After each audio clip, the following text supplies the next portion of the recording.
দুপুর 3টে নাগাদ কয় নদীতে আসলাম দেখার জন্য। তো পানি বৃদ্ধি পাইতেছে,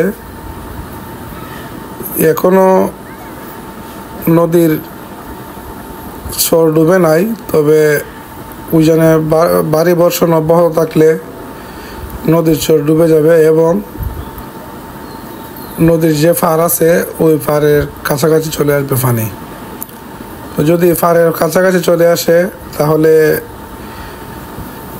বিপদ হতে পারে আমাদের জন্য। সবাই সতর্ক থাকবেন, কারণ এখনো বৃষ্টির সম্ভাবনা আছে, বর্তমানে বৃষ্টি নাই।